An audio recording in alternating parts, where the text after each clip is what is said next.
Hi, I'm Julia Pierce. Thanks for joining me on Jay's journey. If you haven't checked out my intro, make sure you do that before you watch this. I just want to make sure you know what you're getting into. That being said, let's begin. I'm 44 years old, the oldest of two daughters, who pretty much was treated like a son. I was my dad's helper and my mother's confidant. I didn't really feel like I belonged. My sister and I weren't really close. I was pretty much bullied most of my life and grew up pretty much in a church every time the doors were open. I was told about God, but I never really knew him or saw him for myself. I found myself pretty much being tolerated, and I was pretty much taught to perform. If you've ever grown up as a narcissistic abuse victim, then you know that performance is key. I pretty much learned growing up that you pretty much did it mom's way.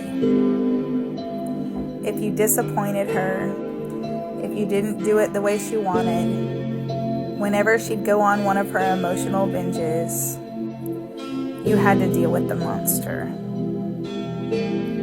And because I didn't like the monster, I tried really hard to be good. Since it seemed like every time I said anything, I would get myself in trouble, I learned to just be quiet. When I had a problem, don't go to mama, because she turned my problem into my problem. I was the troublemaker. And when you learn how to perform, then you become really good at it. So for many, many years, things kind of seemed okay. But they weren't really okay. Because most of us who have been bullied or the outcast of the family know that on the inside, you're just a ticking time bomb. You don't ever really get to heal. You develop walls, and you don't really have a whole lot of friends, because all you know is trauma and disappointment and terror, and I'm just not important enough, and what if they hurt me? So I found myself repressing a lot of my trauma. And I won't cover all of the trauma here, but I will tell you that things were traumatic enough that I would find ways to mutilate myself or attempt to take my own life. So it came as a surprise to me when, at a turn of events, I reached the bottom of myself. And I had no choice but to ask for Jesus to help me. I really didn't even know if he wanted anything to do with me. I mean, after all, nobody else did. I never really knew loyalty.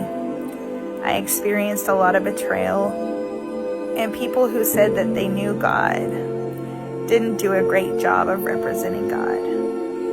So I was pretty much living my life running fast in the opposite way of Jesus. But because I was in despair, I asked him to show me himself for me. So at 29 years old, I met Jesus for the first time. And I said yes to his help. but because I was so grateful for where he had brought me from. I told him that I would spend the rest of my life running after him.